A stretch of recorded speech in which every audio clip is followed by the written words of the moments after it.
You want to go and check it?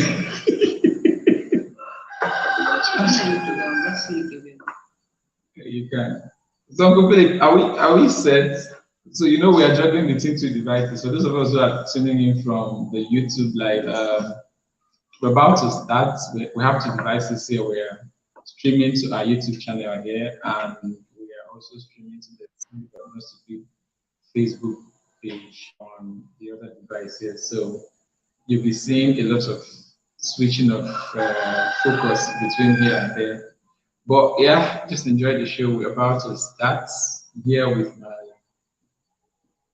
Coco.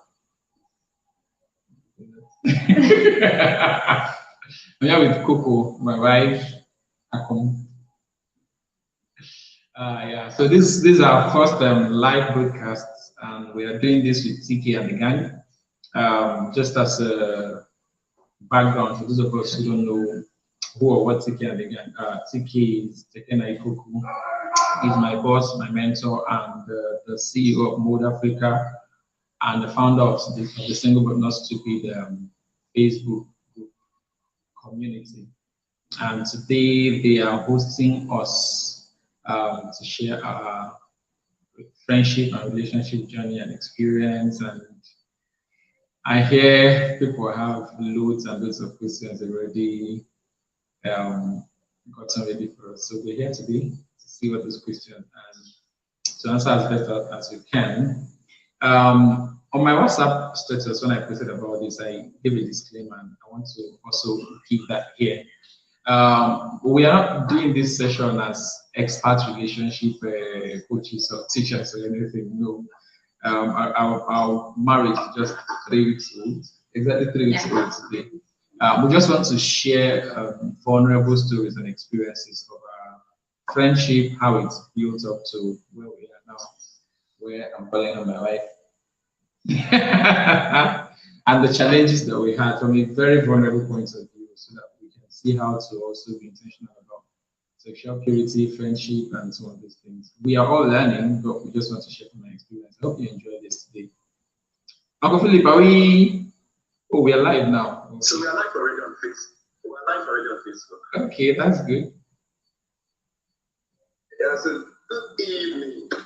Good evening. Good to have you. Thank you. I am looking forward to an amazing. Is he hanging now? Uncle Philip, are you hanging now?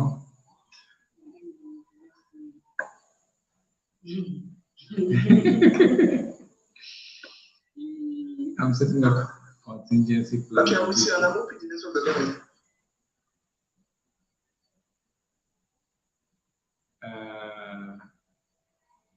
I think we'll have one viewer right now on the YouTube channel. He's only waiting.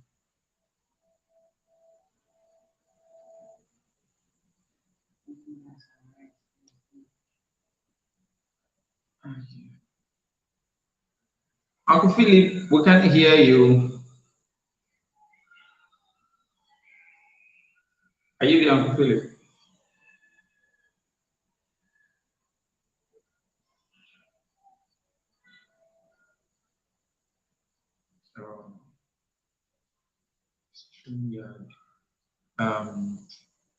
Network is knocking him off.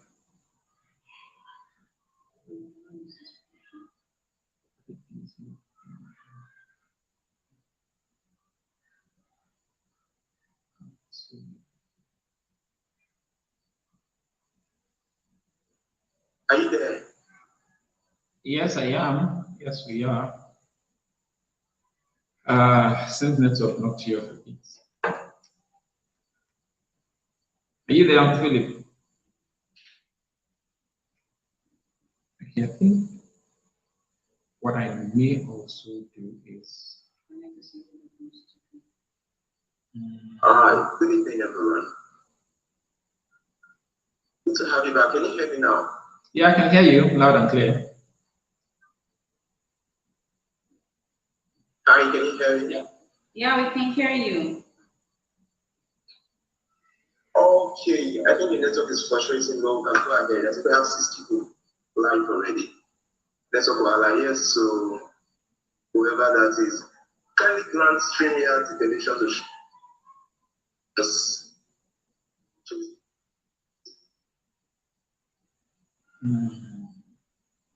So let's get this party started. If you can still hear me, let me know you can hear me. Yes, we can hear you. I can hear you. I think we'll need to confirm from our audience if they can hear us clearly.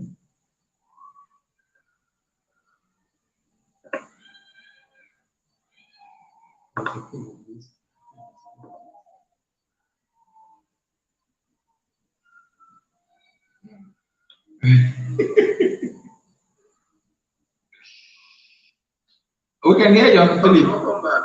Yeah, thank you. Can you see and hear me very well now? Yes, I can. It's like your network needs to do today. Sorry. My brother, I don't know today or Monday, but I think it's better now. Okay. So I think 8 persons are live already. So please tell us where you are watching us from.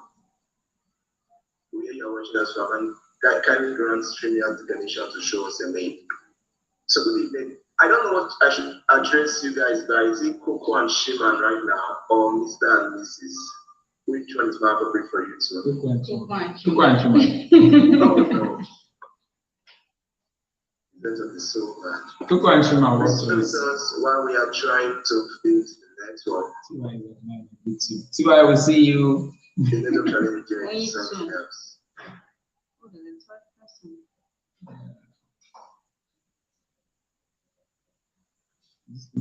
Welcome back. Thank you.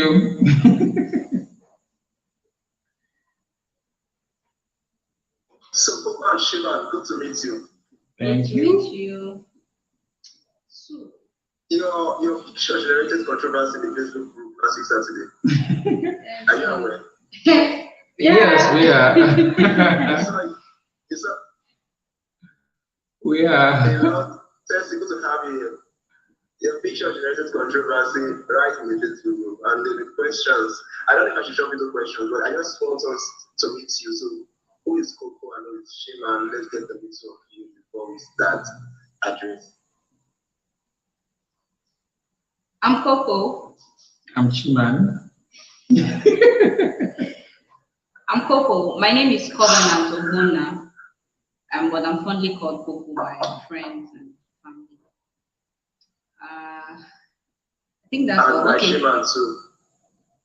I'm by Chiman. Well, of course, that's the public name. So that's the one you should know for now. I'm Chiman. My name is Swabweze Chimeze. Should I give my full name? Swabweze Chimeze Harry. That's the one everybody knows. And we are 3 weeks old in marriage, and it's been beautiful. It has had every shade of course, before the marriage, we've gone through the full spectrum of friendship, relationship, and everything before we got to this point. And so far, 3 weeks has been amazing. We've been finding out some new things about ourselves, interesting things about ourselves, and we've been loving it. We've been loving it so far. So that's where we'll stop for now. Awesome, awesome. Good to meet you, Covenant. Good to meet you, Shimete. You can hear me very well. Yes, we can. We can. Okay, thank you so much. So you are on Facebook and from YouTube. If you have questions you want to ask, kindly drop them in the comment section. As soon as I see them, I'll read them up. But I just want to jump into the questions straight away. Shima and Coco. Okay. I want us to jump into some questions. Okay. Can we do this? Yes, we can. Yeah. Let's get to the one that generated a lot of controversy last week Saturday. I'm going to pin it on the screen right away. And somebody asked this question: why use the string? How did he manage to stay without kissing? Until the day of your wedding. Until the day of your wedding.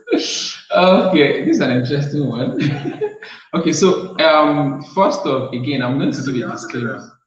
Let me read out the question again for those following us on YouTube so that they can get the question. The question we have been asked now is, how did we manage to stay without kissing until the day of our wedding?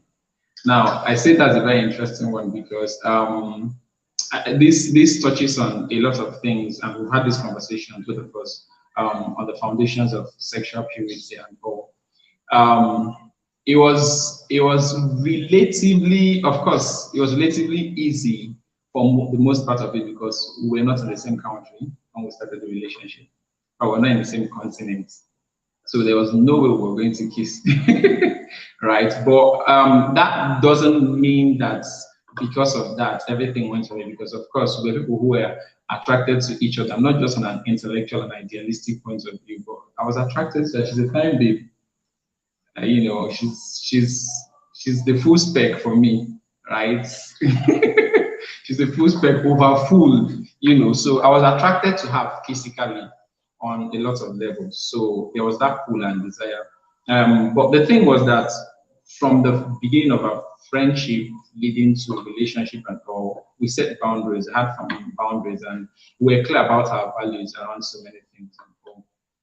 But when she came back into the country, when we got to start seeing each other physically, of course, those desires, they came again and all. So I said this to say that sexual purity is not just a one-off decision. It's a decision you have to make on an ongoing basis, because there were times we met and I sincerely was feeling like, guy, just make move. This is, you know, there are moments when you're in an Hollywood vibe comes to your head, like this kind of moments where soundtrack plays and you're like, okay, leaning, moving for a kiss, you reciprocate. There are those moments and all, but before we started seeing, we had conversations around it. And I told her, I remember one of those other conversations, I told her, I promised her that, I told her, I'm promising you that my first kiss with you is going to be on the wedding day. It's not because I'm not attracted to you. Trust me, like my body, a part of me would want to do that, but we agreed that we're going to leave it to the wedding day. And based on that agreement and the values we shared, we set boundaries, we put systems to help us mitigate against the possibility of that happening.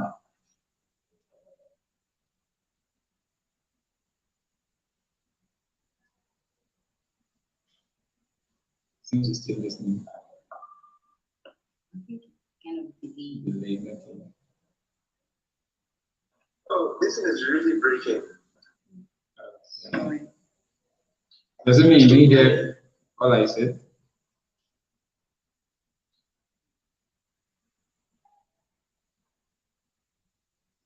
Did you hear all I said? Let me do a little recap of it. Did you hear? Philip? Yeah, it's breaking, but I think I got the part when you said you promised that, but I didn't get what you said. I only heard I promised. I was trying to pick the word. We promised each other that our first kiss was going to be on our wedding day. And this was based on values, shared values, of course, because I believe sexual purity is much easier to adhere to if the two parties are in agreement on that. I don't think he can still hear us. I don't think Philip can still hear us. Yes, he can. Just a moment. Coco needs to say something.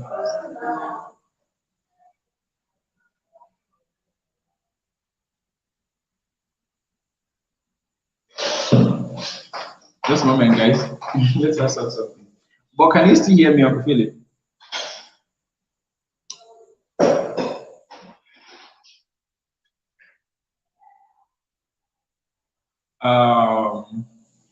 Sorry, guys. You, Bethel, thank you. TYIC, thank you.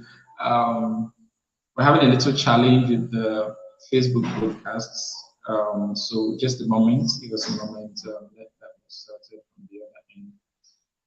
I'm hoping I think the YouTube link is pretty much stable. Yeah, it's stable. Okay. The YouTube link is stable.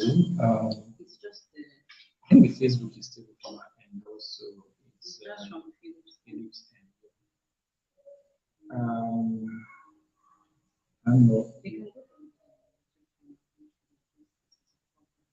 Okay. Yeah, for those of us who are following on the SBNS page, I know Philip seems to be having a bit of a challenge with network from his end. So at the end of the program, or at the end of the session, rather, you can catch up on I see everything. this session is going on well with us. I don't know what's happened to my next.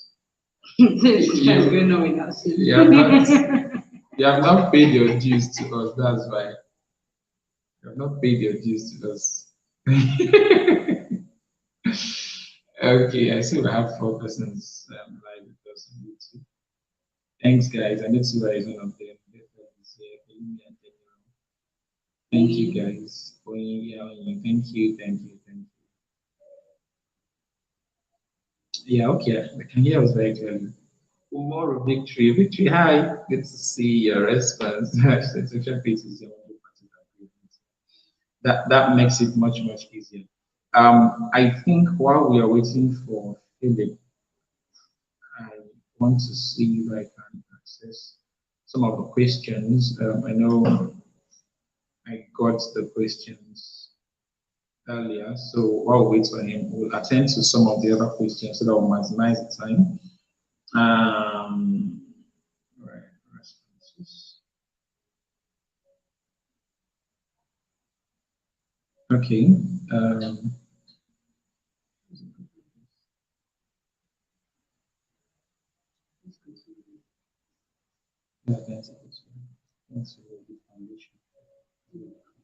Okay, so there's a question here that says, how did you manage the issue of dissent thought patterns?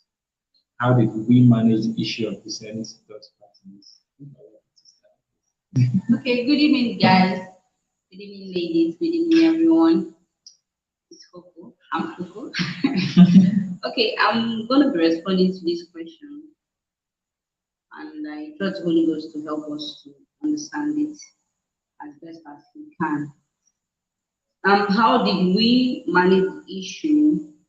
I'll speak personally. He will speak for himself, and I'll speak for myself. How did I manage the issue of dissent thought pattern? I think one of the things that I set in mind long before relationship started for me was the fact that sexual purity was just not, for me, sexual purity was not about not having sex, because I like us to know that there's a very big difference between celibacy and sexual purity. So for me, long before I met Chimezie, I had already made a decision as a person to live a sexually pure life. And I knew that sexual purity was just not about having sex, it was also about the state of my heart. It was about what I allow in my mental space, what I brood on, what I watch, what I listen to, what I give room for in my life. So for me, it wasn't just about not having sex, it was about what kind of movies do I see? What kind of conversations do I allow around me? What kind of friends do I keep? The friends I keep, are they in on that kind of life? They appreciate sexual purity? For me, that was it. So it was all about trying to keep my heart. The Bible says, guard your heart, for out of it flows issues of life. And the Bible says, as a man thinks in his heart, so is he. You get? So for me, it was about how was the state of my heart before God. The table of my heart, was it palatable for God to see? Like, if God were to just see my heart, God sees my heart there. But then if my heart, maybe the content of my heart was to come public, will I be very proud of what I think? So one of the things I think that is very crucial here is to realize and keep in mind that sexual purity is just not about not having sex. It's also about the state of your heart. Besides the person you're in a relationship with, besides a relationship, if you've not started a life of sexual purity as a single person, even in a relationship, it's very difficult for you. So you have to begin it as a person who knows that they are honoring God. Again, something I want to also say again is the fact that sexual purity is not just I'm keeping myself for my husband or keeping myself for my wife. If that's the reason why you are waiting for sex, then I think you have your motive wrong, you have your reason wrong. And it's not because I'm trying to put you down or anything. I'm just trying to say that you need to set your heart on something more solid, like the interest of God. And I think it's love that drives me. Love drove me. Love still drives me. For me, it was about my love for God, my love for the communion I shared with God. And it was very important to me. It was so important to me. And I'm like, I'm not willing to mess it all up just for sex or just for this particular lustful thought and all that. So sometimes when, of course, there's this reading comprehension, I read that I was a child, but for some reason, that particular, it was like a comprehension they gave us in school, and I read it and it stuck with me. It spoke about thoughts and how thoughts are like birds, right? So they could fly, definitely birds fly over all our heads, right? But the chance of a bird resting on your head will depend on how docile you are. If you are active and everything, there's no how a bird will fly on your head. So in essence, what I'm trying to say is that thoughts will definitely come, but especially your response as a believer would be to, what I do is to plead the blood of Jesus. And people might think this is too dramatic, but I do it and it works for me. A preacher once said, I think it's Apostle Aaron Melsa, he said something, he said, you overcome thoughts by speaking. So that's part of this why I speak. So I have these foul thoughts coming to my mind and I'm like, I plead the blood of Jesus. I think the thoughts of God. My heart is for God. I think purity. I walk in purity. I walk in love. Whatever things are pure, I rest. I begin to make these declarations instantly. I don't wait for it. Instantly, I just say blood of Jesus. Because some of these thoughts are not just natural. You have to believe that sometimes they are the Satan that's trying to get them into your mind. You get, so you have to instantly rebuke it. So one of the ways I was able to handle sexual purity as a single and even while in relationship, because trust me, sexual purity gets more difficult when you're in a relationship. It's more difficult. Yeah, if you're not in a relationship, you really don't owe anybody any level of emotional commitment, right? But once you're in a relationship, sexual purity gets even more difficult.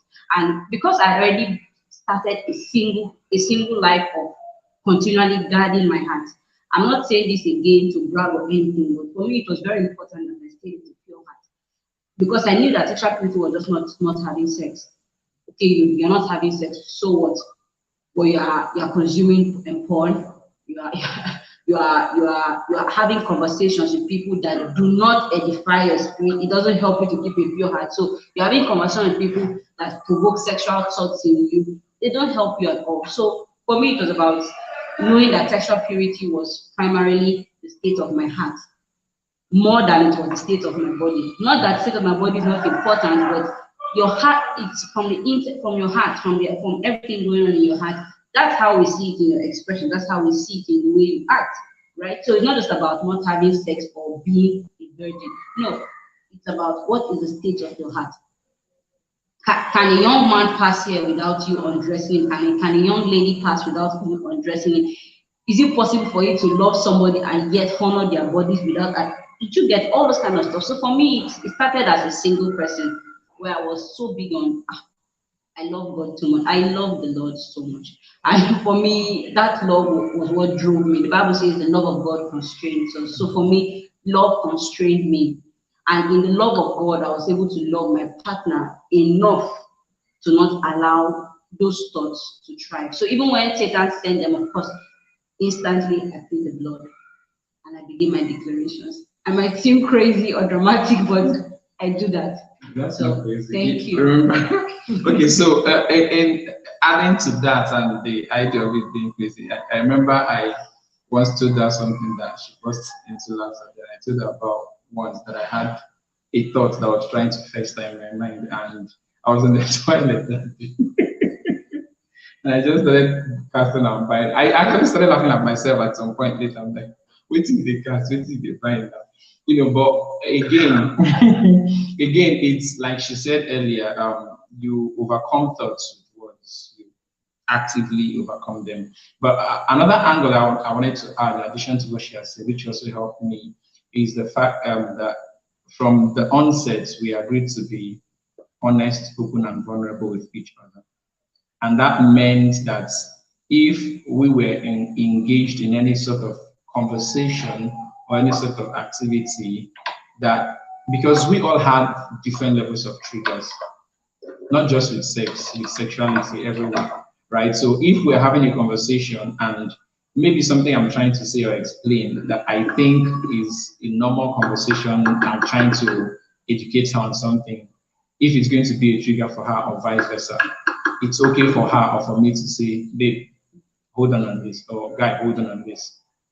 I don't think I want to listen to this, and oh, this is the way this makes me feel. And why that is important was because it became okay for us to let each other know when we were consciously or unconsciously crossing the boundaries of what was safe for our minds, for each other's mind, so that subsequently. I want to come in there. I want to come in there and ask a question.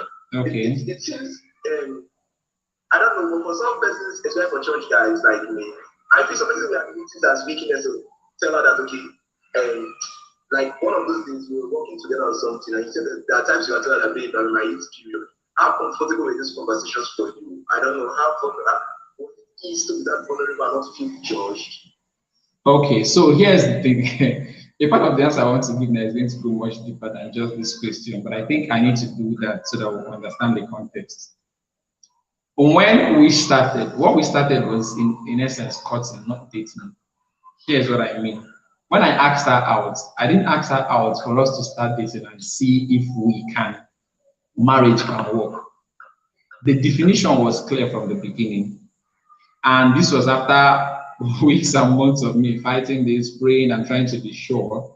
And because I told myself that the next relationship I was going to enter after my last relationship, I had to be sure, and it's not a relationship for jokes. I had to be sure that this was the person I'm going to spend the rest of my life with. So because from the onset, we knew where we were headed. From the beginning, we intended to do everything, to learn everything that we needed to learn, do everything that we needed to learn to make sure that this worked. Part of that was communication and vulnerability was key because, again, I say when we started, we were in different continents. So we made it okay from the beginning for each other to say this and this and this is how this affects me. The concept of naked but not ashamed in Genesis chapter 1 or Genesis chapter 2 was very integral for us, right? Because communication, sincerity about issues, it was like accountability. It was so that you give the other person the permission to be able to help you in a certain area. If we didn't make that okay and comfortable for each other, I probably would have had struggles with certain things, certain conversations. I'll trying to form a ball, that affect me, that affects me. And then we'll finish having conversation and then I'll go back and the whole thing is, I'm worrying in my mind. So the fact that we made it comfortable and okay for each other to be able to know how this issue is affecting me and know how that this may be crossing my boundary and all, helped the other person to be able to hold themselves and you accountable also. So that was it. All these factored into helping us, keep a decent thought pattern. Because again, out of the abundance of the heart, we express our lives and all. And Tiki always says we live from the inside out. If the mindset, if the mind level is not taken care of, every other thing, sexual purity, like you said, it's more a state of the mind than a state of the body. And if we are pretentious and insincere, about how certain situations affected our sexual purity, we would run into trouble, whether individually or as a couple.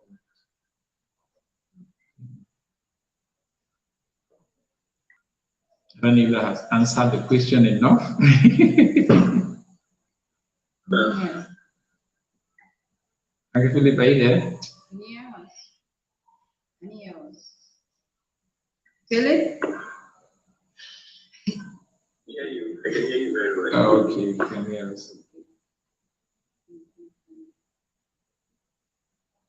Okay, so yeah, next question, I think.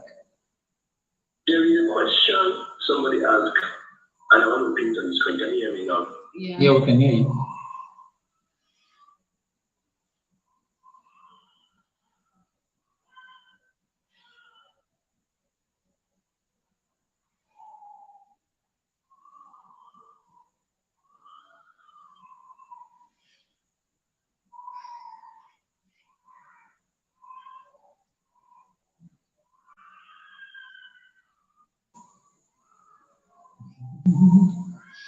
Okay, so let me read out the question for this following through the YouTube channel. The question is, how were you able to abstain from sex during the courtship? Any strength and I weakness? think you answered the first part, Yeah. right? Yes. The second part says, does God's will mean someone you don't love but share the same values, beliefs, and purpose with you? Yeah. Does God's will mean someone you don't love but share the same values, beliefs, and purpose with you? Okay. Okay. I think I like this question because the second part was also something that bothered me as a person while I was single and was living my life and fulfilling purpose. Right? So does God's will mean I was really worried too because this gist I've been hearing of God's will and all, it scared me because I'm like, so you just mean this? For me, it was a big deal, you guys. I actively talked to God about it because I'm like, God, I don't want to marry somebody that I don't like. I will not fake the like. If I do not feel it in my chest, it's not the person. That's on a lighter note. But I was very clear with God because I'm like, I've heard people say, oh, I do not like him, I do not like him, but I'm married, and I'm like, no, God, I want to fall in love, please. I need to be in love too. Let me fall and feel what other people feel. And it might sound like a very mundane type of prayer point, but for me it was very serious. It was a very serious matter, and I spoke to God about it. And I came to realize that some of the things that now, how do I explain this now? Now, does God mean someone that you don't love? Now, the truth is that it also depends on what it is that okay, let me say it like this. Part of the things that were a challenge for me as a person while I was waiting, because I was living my life and fulfilling my purpose and doing what matters to me as a person. But during that season, one of the things that God had to do to me or with me was to purge my heart and help my heart to be set on what was important to Him. Because many times we are like, no, this is my own spec, this is my own spec, this is my own spec. We have ideas of what we feel ought to be the best. But one of the things I did in that season, because it's possible to be carried away with the, oh my God, I want this type of man, tall, dark, handsome, all of that. And in those times, right, you find yourself kind of you find yourself holding God back and invariably holding yourself back from truly, would I say, enjoying what God has brought to you. How do I mean? For instance, part of God might bring a person to you. I'll use Chimeze for example. When I met Chimeze was just a friend, a random guy that I met. And that was all that he was to me, and that was all that he was to me for many years, right? However, if I had held myself back to the fact that, oh my God, he's far away in Nigeria, it's going to be very difficult for me to work this out, then again, he's Igbo. I wanted to marry a Jewish guy. I've always wanted to marry a person from Galilee, just to be related to Jesus or something. Yes, I can want I wanted to marry someone like that. But then that was just my fantasy as a person. Yeah, it's funny, but that was really what I wanted, you guys. Yeah, I just really had this opinion of I want to be related to Jesus. Right? It was my thing. So like you guys should not judge me at all. But when I met Chimeze, during that season, I was also talking to God. It was not based off of him, right? But I was talking to God and asking God to help my heart to kind of be aligned to His own heart. Because if my heart was aligned to God's heart, it meant that whoever God brought to me, whoever I felt led to settle with, right? I know deep down I would love that person. Why? Because it's how do I put it? because to an extent, my desires in a way would have been fine-tuned by God. So now when I was praying for a spouse, what I told God, I did not actively fast and all of that, right? But whenever I mentioned the issue of the spouse to God, I always told God that I just want a person who loves you like I love you. That was my own, for me, that was the only spec I told God. I told God repeatedly, I want a man that loves you like I love you. That was my own criteria in my heart to God.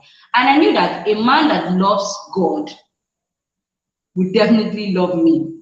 A man that loves God would definitely honor him. So for me, to an extent, I had prayed and asked God to help me deal with my heart. And also, God had helped me deal with my heart and then helped me to know what prayer points to pray. Do you get? So if somebody is coming to you and the person shares similar values with you and you guys share similar values, all of that, but then you feel you don't love the person, thank God that God gives it us individually. If you are a believer and you're somebody who wants to get it right in mind, because for me, I knew that I cannot marry anyhow. I cannot do anyhow with my life because I knew that I have a certain level of understanding of my purpose and things I'm here to do. So I knew that I could not just settle for just any random person, right? But then it took God to have it took God to forge my heart in a way and set my heart on what He was setting His mind on enough to pay attention to my environment when He brought somebody that I thought that I did not yet like. I like to say one thing. When I started my relationship with Chimeze, I was not attracted to him. Yes, I was not attracted to him because for me, he was just friend and that was all that he could be, friend, right? I was not attracted to him. It was as time went on that I began to find him attractive, right? He's a good-looking guy, yeah, but I was not attracted to him. So, so because of the peculiarity of my own situation, right, I started out without having feelings for the person that I got married to. But one thing was sure for me, it was about, is this where God was leading me? And if it was it for me, I knew that attraction would come later on, because for most people, some people think love can be instantaneous. Well, I'm not saying love, attraction could be instantaneous. I don't think so. I think that it could be built. And that just like the way you can tell somebody, oh, I'm no longer in love with you, doesn't mean you hate the person per se.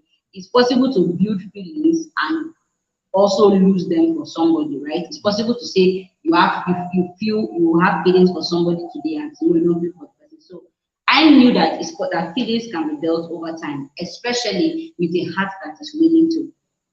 I knew that for sure. So it wasn't mechanical for me. One of the things I did was that I was very clear about where God was leading me to. And I knew that if God was bringing this person to my heart, God is able to move my heart to love this person as deeply as I wanted to. I always took God to feel attracted to the person. My own did not come as love and love at first sight or all of those, right? But with the help of God, I said with the help of God because I knew that God was leading me. I'm like, I don't find him attractive yet. What's happening? He's a great guy. He's my friend, but I don't see him. I still see him as a brother in Christ, Jesus, and all of this kind of things. The brethren. Like I actually saw him as like, this guy is just the person that I see. Like that's all that he is to me. But I think with time we're able to build on it and all of that. Again, you have to be sure that that is where God is leading you to. Don't also force things. I did not force myself to like him. I already made up my mind that if I do not feel this thing along the way, I'm coming out. I'm coming out. Yes, because I was very clear that I wanted to be in love with whosoever I got married to. And as God would have it, I moved in faith, and then faith became tangible. That's to say my feelings came along the way. So that was the faith. But for me, that was faith becoming tangible. The fact that I moved in obedience to God and I was guided by God, and along the way, feelings came from me, and that was it. Okay. Philip is 9. Let me just add a few things also in addition to all of this. Yes, when I asked her, she didn't have feelings for me at the time. And why I'm repeating this, we'll get to that point soon. Why I'm repeating this is because she later told me that she was surprised that when she told me that she wasn't attracted, and I told her, okay, that's fine. She said she was surprised about that. And the reason why that didn't faze me, why that didn't shake me, is because before I asked her, I had to gain certainty within myself that this is who I wanted. This is God's will for me and all of that. And I knew from observation, learning, and all of that, relationships and marriage they're not a bed of roses. They're not a bed of roses. And so I knew that she needed to, a moment, please. Yeah. So I knew that whatever came out of it, that this was intentional for me. Sorry for that break for a moment. Okay, so to answer the question, there's also an angle to it where sometimes it's just us being unwilling to give control to God. And I'll explain what I mean by that. We've had this conversation also before. I'm saying this now from a Christian point of view because the person that asked a question when he said, when he talked about God's will and us loving and all of that. So there is a certain aspect to faith and Christianity and loving God where there are certain aspects of our lives we feel are too delicate and important to us that we don't want to give God control of this. Like, especially with the religion we have around a lot of things, e.g., marriage and relationship. Like, if I hand over to God to guide me in this, He may give me a very serious prayer warrior woman. I know why you're laughing. He may give me a very serious prayer warrior woman, right, or man. And maybe this bobo will not have fashion sense. He will not like to be using perfume.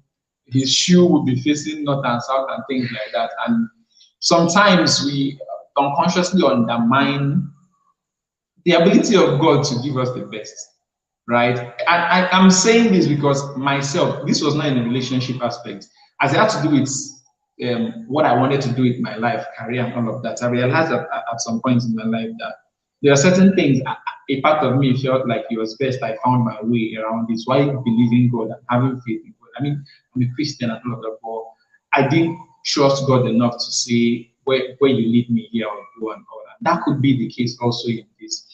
I will use myself as an example with my wife. Feels so good to say my wife.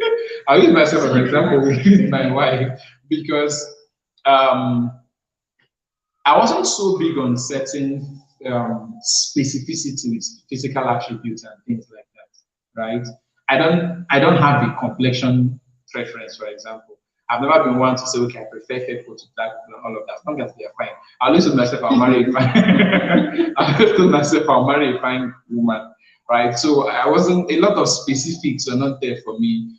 I think the most standout specific for me was the fact that I liked seeing people, right? And but apart from that, I look at my wife, and in many ways, God gave me. In many ways, God gave me beyond what I would have given to myself, because God gave me just beyond the presence, just beyond the present capacity. The person I'm married to is someone that is in many ways complementing and helping me build towards the future and all of that. So if you're trusting God, God can give you less than you can give yourself. That's just the summary I'll put there. God can give you less than you can give yourself. Be rest assured of that. Trust Him, align yourself with Him. God they give spec, trust me. Let me use vision to say that God they give spec. Just be sure about your values. Don't compromise on values, don't compromise on your identity and all of that just because you want to fit in or to get the acceptance of somebody. I think that's where I'll rest the case on that.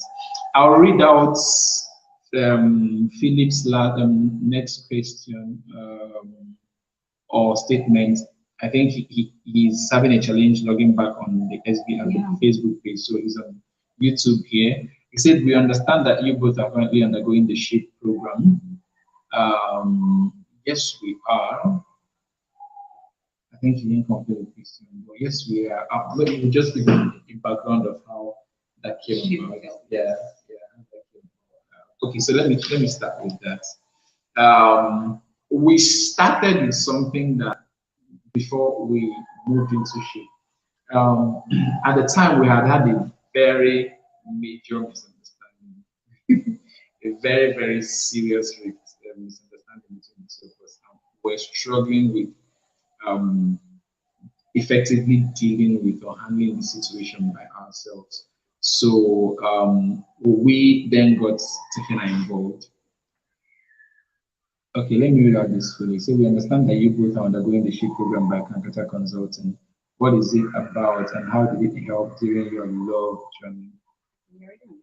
Yeah, so we got Tekena involved. He started some sessions with us individually where we started learning and understanding some things at a deeper level. That was the first time we had to do individual saboteur assessments, yeah, and understood our saboteur profile. And he started taking us through some sessions to help us understand how our saboteurs are playing into each other's responses and actions, and how the interplay of these saboteurs and our relationship could, if we work through it effectively, build a beautiful, a more solid relationship. If we don't, how it could, destroy the whole thing. And it was in the course of that session that the SHAPE program began and forward, and then we started the SHAPE journey. For those who don't know what the SHAPE program is, the SHAPE program is a hands-on, daily, active learning platform. I don't know how to fully explain it with just a definition as it were, but it's a program. It's like a coaching program, but it's a program where, as opposed to having like weekly trainings and all of that, you're getting daily prompts and activities that are like, how they say little drops of water make a mighty ocean. So those daily trickles and prompts that you do over time help you build on a whole lot of, muscles, capacities, understanding triggers, understanding your saboteurs, understanding your stressors, understanding your traumas, and then learning how to go past these things. In the SHAPE program, we talk about moving from responding from your saboteurs to responding from the place of your sage, the sage brain. And that was what we started. That was what both of us started. And over time, we've seen how the lessons and the activities have been helping us. There are times when we are having conversations or we are trying to sort out some differences and all of that. And you hear things like last one where she had to remind me, see, I'm doing my best to respond to this from my sage place, and you have to help me with this and this and this and this. And it's beautiful how we give ourselves the permission to be able to walk through those and grow with each other on that.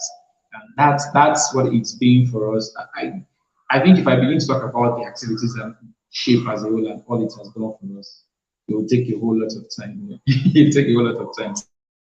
What I would say is, now the good thing about the SHAPE program, my recommendation here is, it's the best way I can describe SHAPE is like an operating system in a computer, right? Whatever, yeah, it's a therapy, it's counseling, it's coaching, it's learning, it's growth, and it's self-paced in a certain sense. And it's like an operating system where whatever program you bring into the system, as long as the operating system helps, you can bring in Excel, you can bring in Adobe, whatever it is. So whether it's you trying to deal with a relationship trauma, you're trying to deal with a career path, you're trying to deal with some personal mental health challenges, whatever it is, the program is effective for any of those things, right? The foundational program is effective for any of those because it starts from a foundation that helps you understand yourself at a deeper level. And the fact that the prompts come within your day, it keeps it at the top of your mind. I mean, we've gotten to a point in our lives now where situations come up and we respond to we give certain responses automatically that initially were mechanical, because these things were repeated over and over and over and over, and it's almost second nature now. And I'll give a practical example during a traditional marriage. during a traditional marriage. So before the traditional marriage, I think at that point, I had a session with Tekena where he talked to me about the concept of accept or innovate.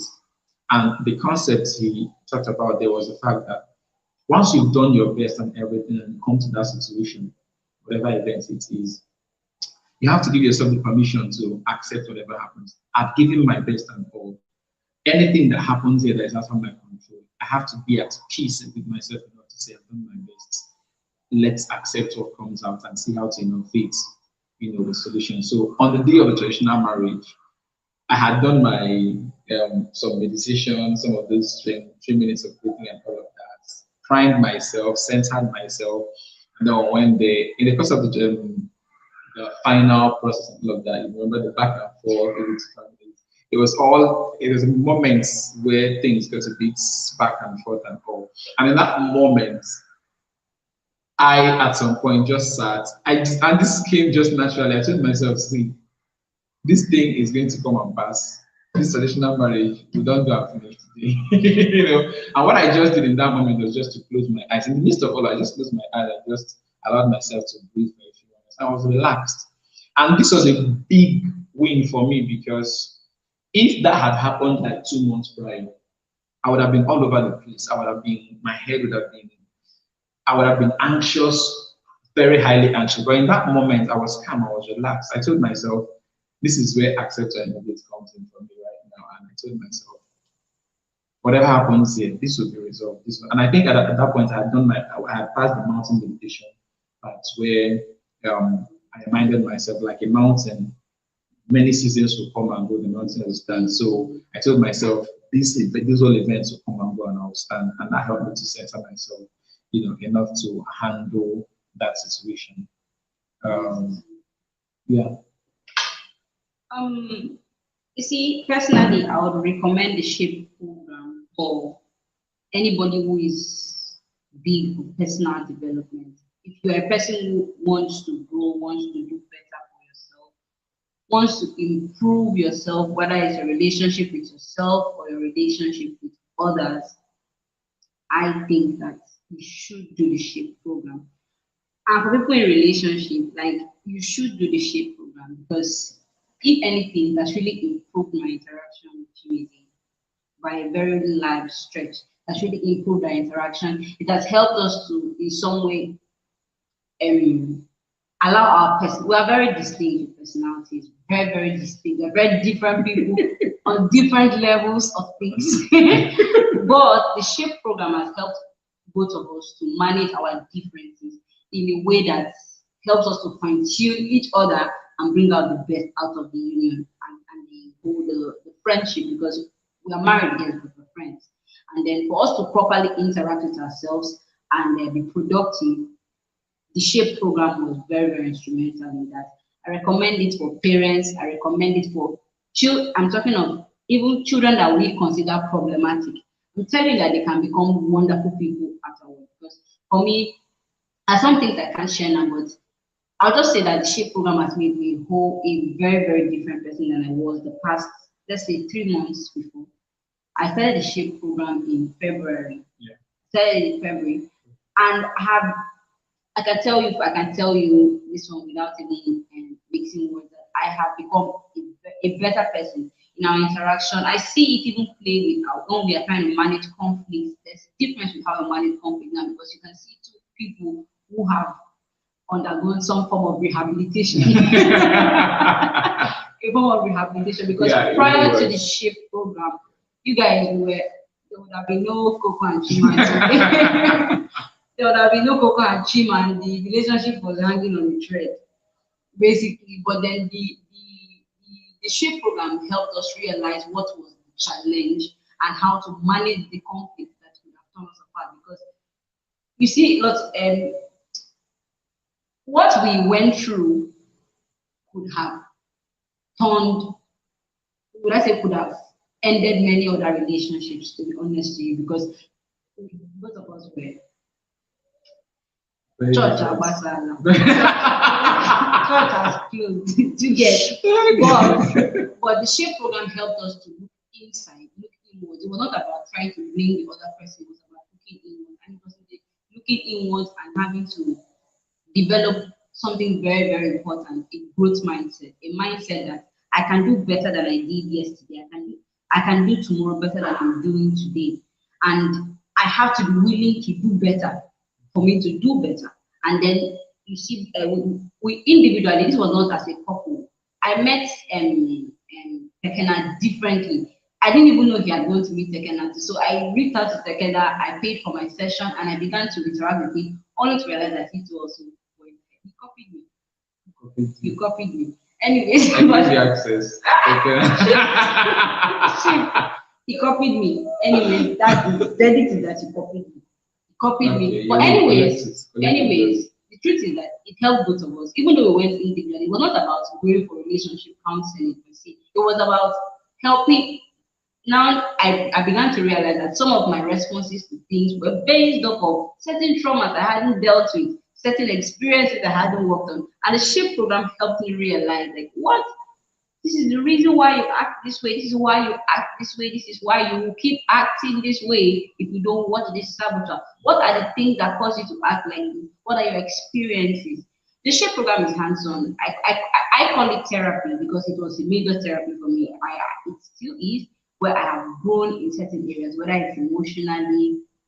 I've improved myself with my core social skills, especially in social skills. I've really improved the interaction with people, even with my relationship with myself, because we have it with ourselves before we have with others. So in my relationship with myself, I have become better, and it's the improvement in that relationship that helped me become a better partner for Chimezi, a better daughter to my parents, a better sister to my siblings, a better sibling to my own siblings. So I feel like the SHIFT program is not just about just marriage counseling. No, it's about personal development. It's like a journey to your true self, a journey to your better self than where you are today. And I recommend it for everybody. Please do the SHIFT program. Yes, I think what I'll add is, my recommendation is actually to everybody, not just to people who are trying to get married or parents or anything. My recommendation is to everybody, like she said. The SHAPE program, the foundation it builds on, really helps you to see yourself. When I saw my saboteur profile, the first result, I'm like, okay, I could see it, and straight up from the result, I knew this was true, but the extent of it hadn't done until then. And I saw the work I needed to do, and the subsequent activities helped to build on that, and that really, really, really has helped us. I mean, yes, our relationship wouldn't have been what it is now if we hadn't taken that step to reach out for that help and get this, And so my recommendation to everyone is, as much as you can, and not as much as you can, like right now, if you can just go get the SHIP program. I'm seeing a question from Victory. She was saying, Mr. Chimeze, you said the relationship was not to check if it would lead to marriage. Then what was it? I mean, what do you mean by that statement? I'd like you to explain. Let me just summarize the answer to that. I said before I asked, I already knew she's the person I wanted to marry. I didn't ask her for us to start a relationship and start trying to be in a relationship to see if it will lead to marriage. No, I asked her straight up. She said I didn't do like other people. I didn't know what I was saying. I straight up asked her to marry. And if you understand the backstory to that, I think subsequently in some of our subsequent YouTube videos we'll spend time on these things. But the backstory to that, in summary, was that initially when I realized I was having feelings for her, I was attracted to her beyond friendship. I initially was fighting it for some reasons, which we can share again now. I initially was fighting. Actually, the first time I prayed about it, I was praying against the feelings I was having for like, this is not right. It didn't feel right, not because, I mean, she's a very wonderful person, beautiful. I found her attractive, but for some reasons at the time, I didn't think it was right to be having those feelings for her. Yeah, and other things. So I initially fought against it and was praying about it and all of that. I had to find peace and be sure about it before I asked her. So when I was asking her, I wasn't asking her for us to try and see if it would work. I was asking her because I knew what the end goal was. We knew what the end goal was from me. And that helped us. like she talked about, the issues that came up that led to this. Because both of us individually had conviction about the fact that this was a person, it wasn't a situation where when things got tough and hard, the easy response was, okay, this is it. It was out. We are getting out because we knew. So conviction is very important, and that was why that was where it helped us. And there were ups and downs. That's the truth. And in the course of our relationship, I got to realize that, in my opinion, now, communication, openness, vulnerability are, I want to say, more important ingredients than the feeling of love in a relationship. I want to say the feeling of love. I'm using the feeling of, because a lot of times we make decisions based on the feeling. I'm attracted to this person. Communication is key. We're not in the same country. We're not in the same continent. We have to find ways to consistently communicate with each other. Not just communicating as per how are you today, what are you today. Communicate feelings, communicate displeasures, communicating confidences. And it was a new terrain for me. I had gotten used to dealing with things myself. And that was part of the issues we had at the beginning, because she had to constantly remind me a lot of times. Sometimes I feel like I would assume sometimes I had told her something and all of that without realizing I had internalized it myself and tried to deal with it myself. I had to learn to better communicate, to be more vulnerable, more open, communicate more with her. That improved our relationship a lot. Mr. Philip, are you still there? I can't see you. I can't see you on the broadcast. I want to know if, I hope that answered it for you, Victory. So that was what I meant by we didn't start it trying to see if it will work. We started it knowing firmly where we were headed to and intending and being deliberate about working to make sure we got there. But of course, before that, we knew each other's values and all of that. I knew that based on the grounds of values, this was someone I could do the rest of my life with. So that helped also. I think Philip is trying to log in here. I'm back. You don't go chop the dog.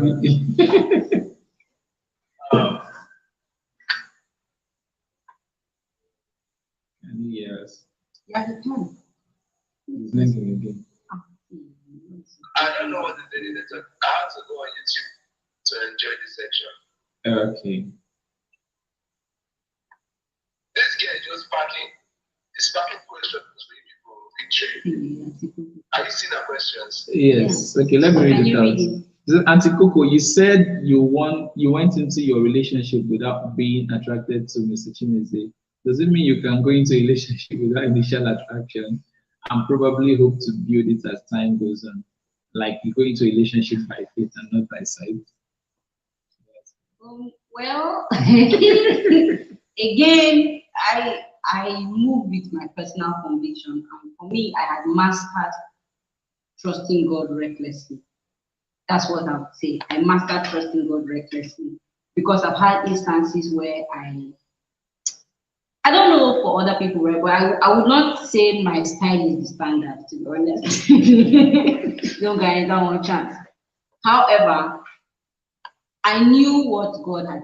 I knew where God was leading me. I knew for sure. I was certain. I mean, that's why it's advisable to learn to hear God long before you are planning to get married. The thing is that when you have mastered the ways of God in your life and how He works with you, as much as you have your preference around something, if you know that it is God, you most likely move in that line. I knew that God wants me to be in love and have butterflies in my stomach too. I wasn't sure how the butterflies were going to come, but I was sure that God wanted me to feel to be in love and to feel attracted to someone too. So even when Chiweze had spoken to me about, because he straight up proposed, you never told me, just came out to let me. But let me move on. Anyway, let me move on. Even when he asked me out and everything, I appreciate the fact, for me personally, the fact that I was able to discern in my heart that I know yet to have feelings for him, because it's possible for me to, just because I love him. I love him so much. I still love him as a friend. I love him so much, and none of my friends can say that I don't love them, because I say it every time. I tell them I love you, I love you. I like to say it because I like to affirm it in your head that I love you. So you don't get it twisted. I love you. So it's not just Chimezi that I love them. That all my friends, family, I am very fond of expressing that I love you and I love them. So that everybody keep that in mind. So Chimezi knew that I loved him very much. Of course, I knew that I cared about him and loved him, but I knew also that I was not attracted to him. Because it's possible, romantic in a romantic manner. No, I didn't see him that way. Because it was hard for me to switch from friends to, how can this person be like, what's happening? We are agreed. You know yourself. Please allow me to focus. She said she didn't think she was nice back. Do you get? So I think that I shouldn't be my style shouldn't be your own standard anyways. I don't think so. However, I feel like if you have worked with God long enough and you have trusted him long enough for many things, I don't think marriage should be an exception. Because I know that God is jealous over me. I know that more than anything, he wants me to be in love. Just like I wanted myself to be in love. So if he was leading me to someone, he knew that love was somewhere around the corner in that place. I just wasn't yet there, but I moved in faith, and I do not regret moving in faith. And I thank God that the man that he brought to me, when I communicated to him that I don't yet see him in this life, and I am worried about getting like this, he seemed to be patient with me to get there. And since I knew it was God, I knew that over time, the same way you catch feelings for people is how you can catch feelings for the person. Let me just tell you, the same way. So you are calling the person every day, you are talking to the person every day.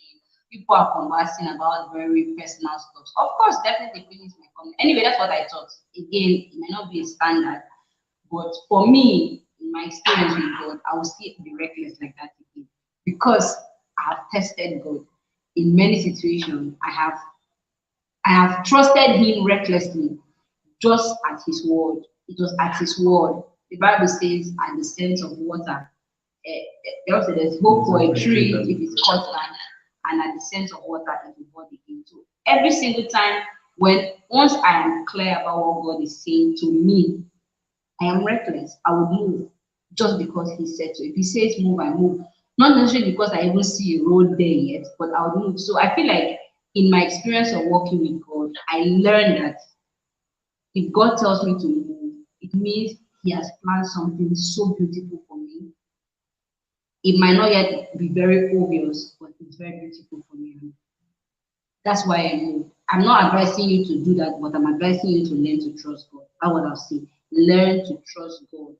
Learn to trust God and believe that he will. A lot of us say God is good, God, but we don't believe that God is good, because for some situations where it ought to be you having to allow God's goodness to show, you in some way, would I say, you shy away from the challenge that will prove God's goodness to you. Do you get? So whenever situations come up for you, even in your life for now, and I'm saying for those people who are still waiting, right? I think it's important to begin to prove what it is that you believe. You believe that God is good, God is good. Pay attention to ways he guides you and how he relates to you. Maybe those experiences will help you to have a very strong resolve, even in the face of something so serious to you, e.g., marriage, right? Because one of the things God told me when I was doubting, when he started to guide me towards Chimezi, was that God asked me a very salient question, and it was that, okay, it was not in these clear words, but what I understood from my conversation with God was that I have to do other things. Do you think that I will play with you as regards marriage? For me, that was so, when the moment God brought that to my understanding, I'm like, I'm so sorry that I had undermined your care for me and your love for me, just because I thought I could handle it by myself. And I was ready to go. The moment God reminded me of instances when he has led me and he was right in relation to marriage, I knew that this was it, and I went with it because, again, like I know God loves me and He wanted me to be involved. So I moved. Any question? Can you see the question on the screen, Chinese? Yeah, he has answered that. You answered this one. I think you removed. There's a long. I missed it, sorry. Okay. Okay, I don't know. Big fish ready for us. Is it? Big fish ready for us. Okay. It's victory. It's like we give victory prize to you. Because they're talking about having your first kiss on your wedding. I must say well done to that. Actually, that's the highlight for me here. And I do hope to share the testimony too. But something again struck me while you both spoke. You were in different continents as at the time of dating. Does it mean the larger part of the relationship you were not around, and so not much sexual triggers and temptations? Okay, I'll answer yes and no, and I'll try to answer that very quickly. Yes, it means that for the larger part of the relationship, we were not physically together. But no, I don't think it's played down on the triggers and temptations. I said earlier that because from the onset we were intentional about this, we set boundaries. We know that technological advancement in our time means that, as we are speaking now, Philip is in a different state than I am. I can see him smiling, I can see the light behind him and all of that. It was the same thing. We had constant video calls and all, and we got very comfortable with each other that if we didn't set boundaries and if we were not careful, or we could have fallen into a lot of temptations, even across continents. I mean, we could see ourselves, right? I could see her. I could see some days when she dressed up to go out, and I'll compliment her. Ah, you're looking good today. And all of that. They see I'm seeing the whole body. I'm seeing everything. So it didn't play down the triggers and temptations. It's just that we're intentional about setting boundaries around those things, conversations, because we could easily have fallen into a lot of temptations. Yeah. Physically, yeah. I'm trying to address the parts where we were apart, because the question was assuming that maybe because of the distance, the temptations and triggers were not. So I'm saying that even with the distance, the temptations were there. The temptations were there. We had constant video calls, we had constant communications. I'm reinforcing this to say boundaries, setting systems, accountability too. We have some friends who are, I think this would be a good time also to shout out to them. We have some friends who are watching on YouTube now who were like backbones to us, were support systems to us. I had Tiwa and Femi, I had Josephine and Finn, there was Bulu, Sylvia. We had people, there was PD. We had people who were not doing, the relationship wasn't a secret. It wasn't something we're trying to hide and all. And so we made sure that those people who were close friends, who we could count on, who shared values with us and all of that, we let them in on our journey, right? I had my two close friends, Tiwa and Femi, who I would constantly have gist with about. Sometimes I would just know about guys today. I don't know how it's doing me today like this. I've just been feeling this way and all of that. And all of that was to ensure that as much as these feelings were welling up, because even though we're separated by a very large distance, the feelings were there, they were strong. There are days when we'll talk and it's over the phone, but you're like, I wish you were here. I wish, I wish you could try to travel over to your place and to come and see you. You could travel down and all of that. So those desires were there. Those feelings were there, but we try to do our best to ensure that we set systems of accountability, systems to ensure that in our conversations, like we stated earlier, if the conversation was going in any direction that was going to be a trigger or a challenge for one person, the person was free to speak up and end that conversation or hush that conversation. And we did that a number of times. So yes, for the bulk time, we were apart, but I don't think it necessarily downplayed the trigger. We spent 3 months together, like I returned in December, and we got married 23rd of April. We spent almost 4 months together. No, 4 months. 4 months. We spent 4 months together, and we hung out a couple of times. We went to see the movies. We went out together. Of course, we did go out, but I think even in that, because the 4 months is a very long time to fall. People don't. It's 4 months. 4 months is a very long time still. Even though we did not spend a great part of it, but then towards the wedding, the tension was even higher. Like very strong. This tension was stronger, and there was legit instances when it was more difficult. But one of the things, like he said, that we did was be accountable to people that have similar values like you. This is not a, like our parents were involved. This is like a case where my mom keeps calling me. My mom is very dramatic. Like the moment she knows that I went out to gym, she starts to text my father. Like, I'm not missing. I'm here. She starts texting. Come back home quickly. Like, mommy, I just went out like 30 minutes ago. You're calling me back home right now. But I take those checks, and then she keeps saying, your testimony. I'm like, mommy, give me. And then she keeps this her continuous in quote nagging me about testimony. She likes to say testimony, your testimony, your testimony. It was like it haunted me, right? So it was just in my head, like, what would I say to mommy if she starts testimony now? I have to make sure that yes, there was no even though there was the whole tension. Of course, you people are I'm attracted to him, and then the wedding is coming. There's this feeling like God, she already, we're not just married, and our parents already know ourselves. I mean, all of those. But I think what was very, very key for us, very, very key for us, was the fact that we decided to allow our parents, people of we respect, spiritual leaders, to be actively touchlighting the situation. You get, they had to pay attention to it, and we had to be accountable. That willingness to be open, that is where we are going to, and they are free to come around there and look at you and say that distance is too close. I remember one time, so he came over to my place and we were eating together, like I prepared food and I brought for us. And my mom is like, you can't eat with him together. I'm like, why? She's like, he's not yet married to you.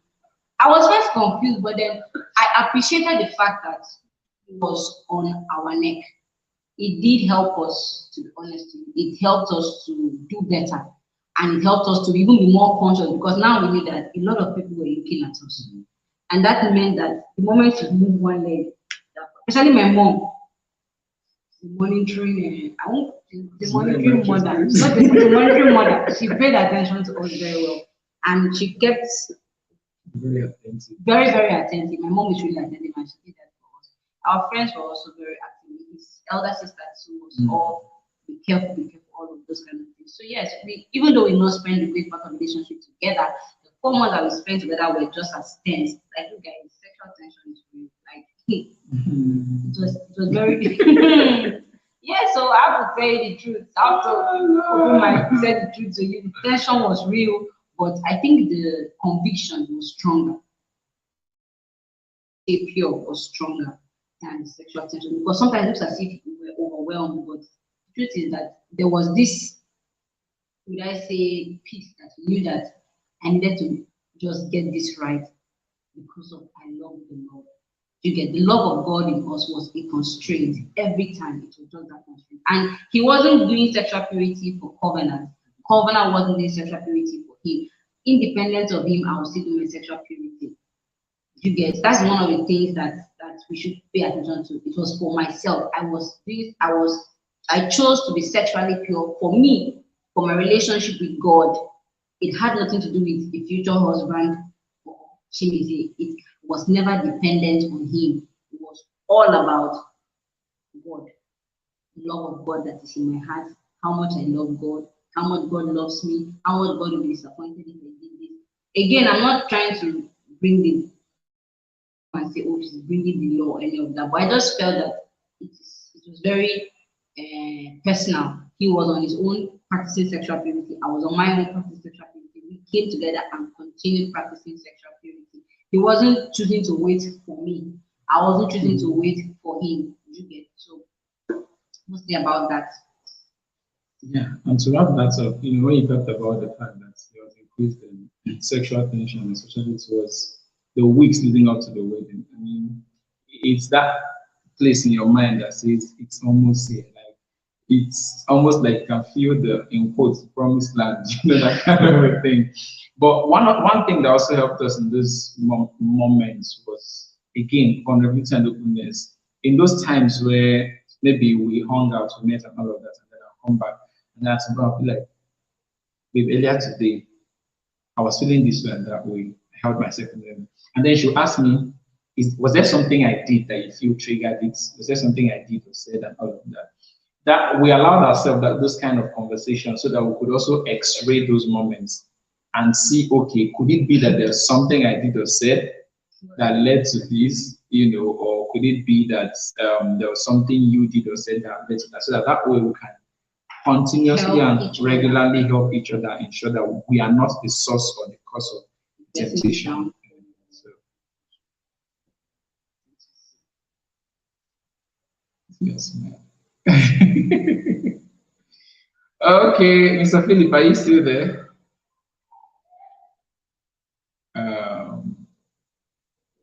Number of people press health messages. Oh, Philip has been looking to Justin.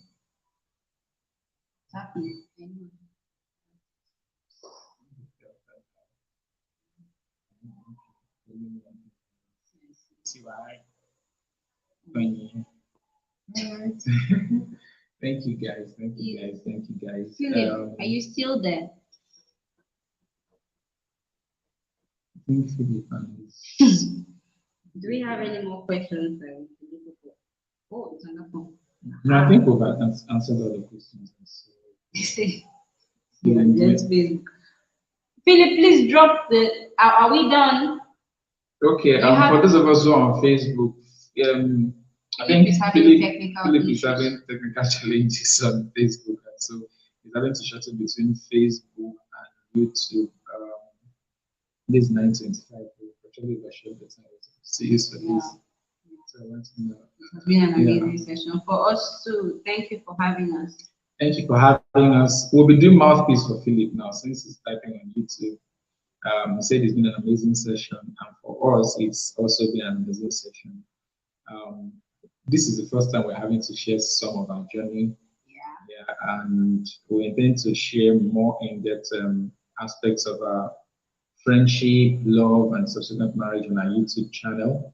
Ikoko and Chiman is the name of the channel.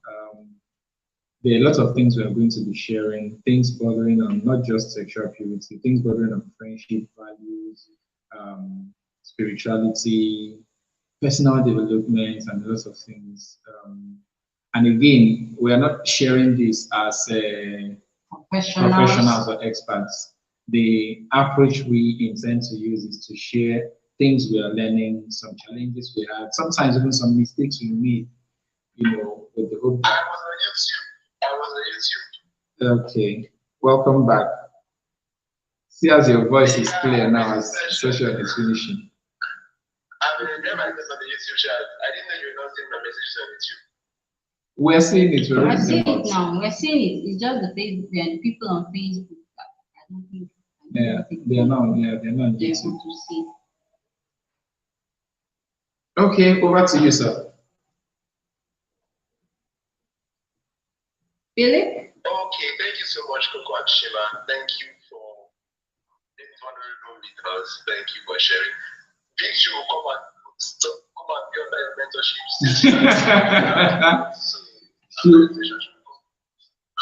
We'll try hard to please.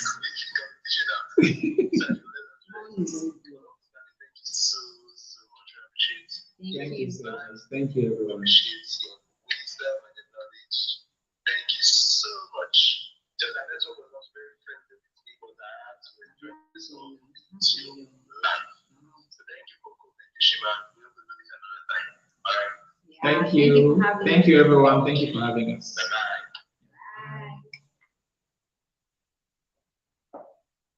Okay. No, wait, before we end this on YouTube, let's just give a shout out to everyone. But Okay, guys, thanks for tuning in today. The session is over. We appreciate every one of us who tuned in. I just want to quickly run through the names you can see here. So I want to say thank you to Oyin. Yes. For those of us who don't know, Oyin was the chief bridesmaid. She's my twin. She's Coco's twin, the chief bridesmaid, and she was very, very helpful and supportive. Now I have Oluwatayo Oloyede. That's his public name. My buddy, one of my best friends, and I'm glad he was able to join in. Belumi, thank you for coming. Bethel, Badao, Bethel, we love you too. We love you too, Bethel. Baki, I love you, baby. Josephine, thank you for coming.